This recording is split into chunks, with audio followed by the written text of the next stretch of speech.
Ah là là là là les amis, c'est rare que dans un même chapitre de One Piece on expose le top 2 des personnages les plus frauduleux de l'univers de One Piece, à savoir Frodonoa Zoro et Fraude Blanche. Bonjour à toutes et à tous les amis, j'espère que vous allez bien, que tout se passe pour le mieux pour vous. Bienvenue sur la chaîne, je suis Animario. Aujourd'hui on se retrouve pour une nouvelle vidéo sur l'univers de One Piece et aujourd'hui on se retrouve pour l'analyse et la revue du chapitre 1180 qui se nomme Omen. Et là j'ai envie de dire oui monsieur Eiichiro Oda, parce que vous le savez très bien, pour ceux qui m'ont suivi ces dernières semaines concernant l'univers de One Piece, surtout concernant les chapitres, j'ai été très critique, très critique même, je dirais même très dur par rapport au chapitre de One Piece, parce qu'à mon goût, ce n'était pas assez bon, ce n'était vraiment pas bon, sur peut-être on va dire les 3 4 derniers mois, surtout après God Valley, je ne trouvais pas du tout ces chapitres bons, même avec le chapitre précédent, pour moi, j'étais toujours pas convaincu. Alors, c'est pas pour dire que là, avec ce chapitre 1180, je suis convaincu. Non, mais fort est de constater qu'avec ce chapitre 1180, le niveau est en train de remonter crescendo, parce que oui, il y a du niveau, ça se sent vraiment, voilà, on sent vraiment que le niveau est en train de remonter, le niveau est en train de remonter, surtout que quand il y a dans un chapitre, surtout chapitre de l'univers de One Piece, quand on te mentionne des personnages, que ce soit implicitement ou explicitement, des personnages tels que Barbe Blanche, Roger, voilà, ce genre de personnages-là, les Garp, les Xebec, franchement, je sais pas, ça, il y a un arrière-goût de... Je sais pas si vous voyez un peu ce que je veux dire. C'est-à-dire la sensation, elle est différente par rapport à lorsqu'on te parle des Kringam, des Somers. Franchement, voilà, c'est deux écoles. En fait, tout ce qui concerne des personnages tels que Garp, Xebec, Barbe Blanche, Roger, Kaido, tout ça, ça nous hype toujours. Peu importe comment, ça nous hype toujours. Donc, du coup, la note que je donnerai à ce chapitre 1180, on va dire 7 sur 10. Ça mérite un bon 7 sur 10. Ce n'est pas excellent, ce n'est pas exceptionnel, mais ça se lit. Ça commence à aller mieux ces derniers temps avec l'univers de One Piece. On ne va pas dire le contraire. Donc, du coup, les amis, on va directement entrer dans le vif du sujet de notre vidéo. On va entrer en plein dans l'analyse et la review de ce chapitre 1180 de One Piece. Alors, directement, on va parler de Sanji avant d'entamer le sujet sur Imu et tout. On va d'abord commencer par Sanji. Alors, il me semble que Sanji, voilà, il y a des prémices de Haki des Rois, parce que lorsqu'il a attaqué Imu, on a vu des éclairs là. C'est vrai que tu as l'impression que Oda, il est en train de jouer avec nos nerfs. Il est en train d'essayer de nous mettre sur une piste, après il nous enlève sur cette piste-là et tout. Mais voilà, dans son attaque qu'il a porté à Imu, il me semble que c'était quand même un éclair de Haki des Rois qu'on a vu. A contrario, avec Zoro, quand tu vois Zoro, tu sens qu'il y a vraiment de la maîtrise. Oui, il maîtrise de plus en plus son Haki des Rois et de mieux en mieux son Haki des Rois aussi. Ça, il n'y a pas de problème. Les flammes autour des sabres, les éclairs qui sont bien précis et tout. Voilà, pour lui, il n'y a pas de débat. Il maîtrise son Haki des Rois. Mais Sanji, vraiment, j'ai l'impression que depuis que Gaban a mentionné qu'il y a un autre membre dans l'équipage qui maîtrise le Haki des Rois, voilà, tu sens qu'il y a cette ambiguïté-là autour du personnage de Sanji. Et j'ai vraiment la sensation que dans ce chapitre, lorsqu'il a attaqué Imu, il a porté son attaque. Et les éclairs qu'on a vus là, les petits éclairs là, c'était du Haki des Rois de la part de Sanji.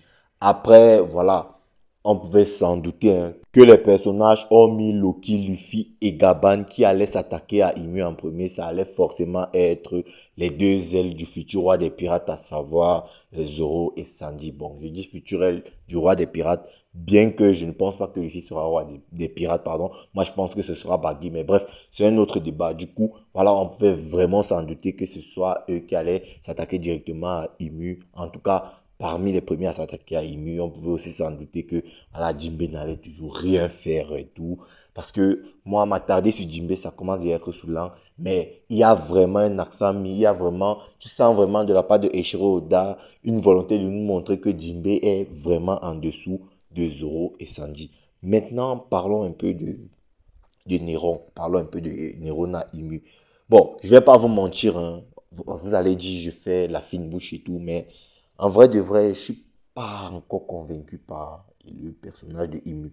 Franchement, je suis pas encore convaincu par le personnage de Imu. Pourquoi? Parce que, bon, One Shot, Luffy, qu'est-ce que je dis? One Shot, Sanji et Zoro. Bon, moi, je trouve pas ça très impressionnant, surtout pour le méchant final. Après, je suis même pas sûr que Zoro il ait été one shot parce que il y a que des flammes sur son visage. Je pense qu'au chapitre prochain, il se relèvera. Et puis, je pense qu'il y a eu une erreur là. Il y avait une page là où on voyait un Zoro qui avait ouvert son œil gauche et tout.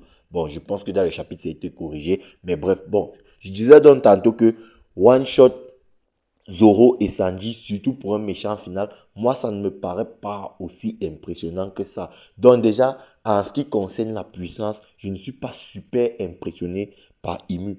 À moins qu'au chapitre prochain, comme on a vu en fin de chapitre, on avait un Loki qui se dressait devant Imu. Si Imu joue avec Loki, là, je vais dire, bon, ça va, ouais, là, c'est impressionnant et tout, il n'y a pas de problème. Si en plus de ça, il joue à la fois avec Loki et Luffy, je vais dire non, voilà, ça c'est quand même un méchant, là, il n'y a pas de problème. Parce que moi, j'ai la sensation, ce qui me fait un peu peur, c'est que j'ai l'impression que le fait qu'on ait fait en sorte que Imu joue avec Sanji et Zoro, c'est peut-être pour nous montrer que ça ne sera pas aussi facile avec Loki et surtout pas avec Loki et Luffy. Peut-être que Loki et Luffy vont réussir à vaincre Imu. Et pour moi, si les deux réussissent à vaincre Imu, à ce moment-là du manga, ce sera vraiment trop tôt. Et moi, franchement, je serais très déçu. Je serais vraiment, mais vraiment très déçu. Donc, par rapport à la puissance, sur un autre point, j'y reviendrai. Sur un autre point concernant la puissance, je reviendrai un peu plus tard. Maintenant aussi, en termes de chara design. Bon, le chara design n'est pas du tout éclaté. Il est même, je dirais même qu'il est très beau. Il est très beau. Mais je ne sais pas pourquoi, même en termes de chara design, je ne suis pas, comment dire, ah, moi, je trouve ça juste bon. Je trouve que le chara design est juste bon, sans plus, pas exceptionnel et tout. En fait, je n'arrive pas à être hypé par le chara design de Emu. Franchement, son chara design, sa puissance, pour le moment, je n'arrive pas à être hypé. Pourtant, voilà, la façon avec laquelle elle a découpé les doigts de guerre, là, avec, pour Stansen, je ne dis pas de bêtises, voilà, elle a son omen là, grâce à son omen, on comprend aussi que son omen a deux propriétés. Sur des démons, je pense que pour moi, en fait, la théorie que j'ai, c'est que le omen sur les démons permet de les régénérer, tandis que sur des personnages normaux, ça allait, on va dire quoi, ça allait brûler juste comme des flammes et tout. Donc, maintenant, on peut se poser la question, comment est-ce que le omen fonctionnerait sur Luffy et Loki, qui eux possèdent déjà un fruit du démon? Bon, est-ce que ça va les régénérer ou bien est-ce que ça va leur fait des dégâts.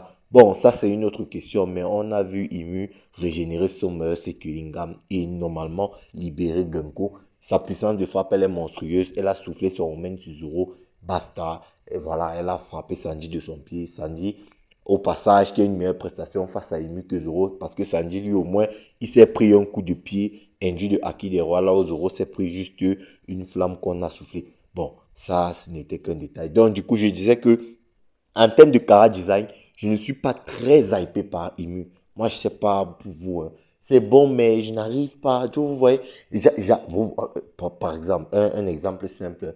Quand tu vois Madara, ça claque. Tu te dis, waouh, le méchant. Même quand tu vois Kaido, bon, c'est vrai que Kaido aussi, c'est pas trop ça. Je sais pas, je peux prendre l'exemple de quel méchant même et tout. C'est pas facile de faire un méchant avec un charisme de fou et tout.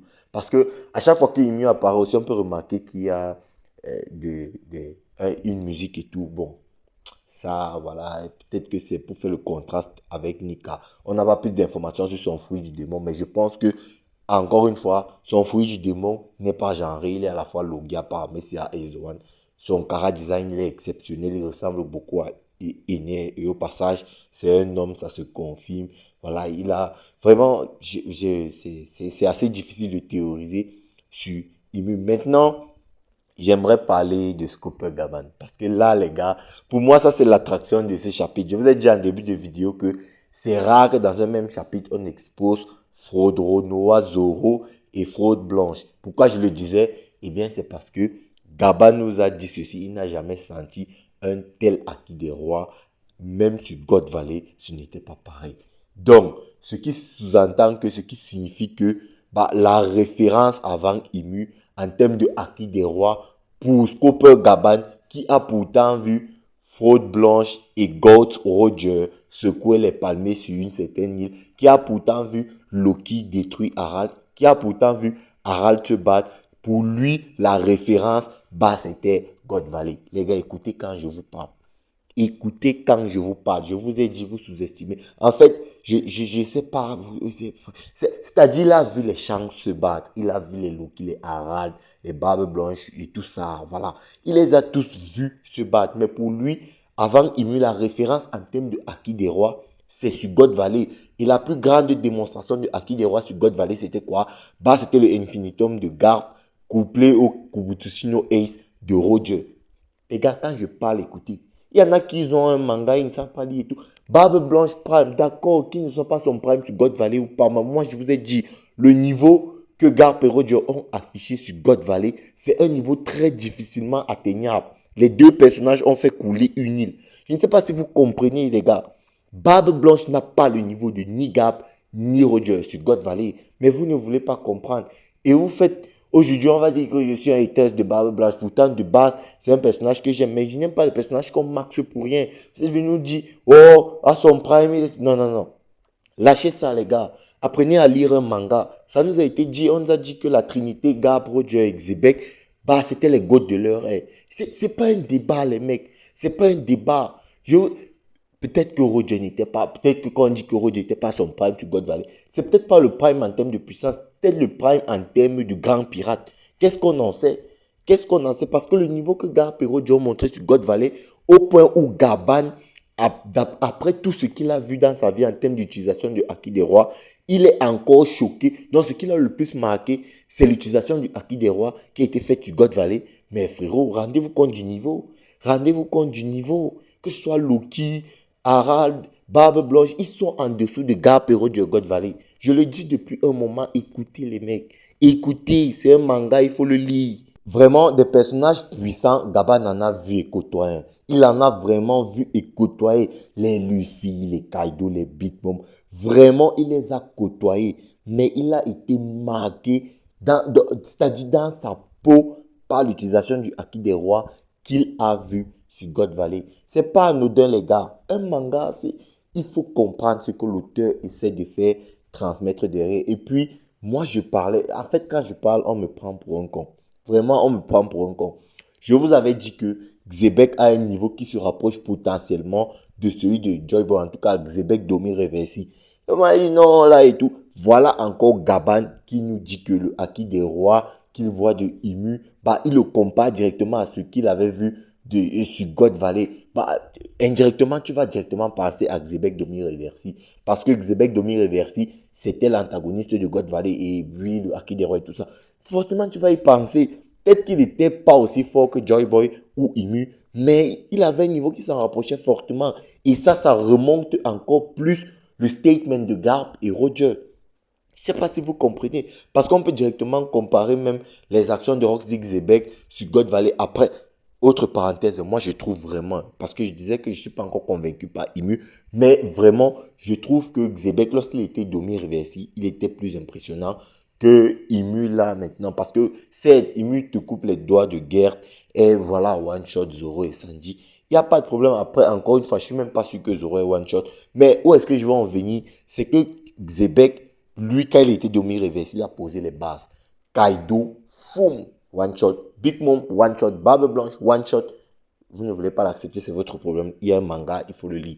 Donc, en 3v1, il a one shot ces gars-là. Et Barbe Blanche, c'était un niveau Yonko God Valley.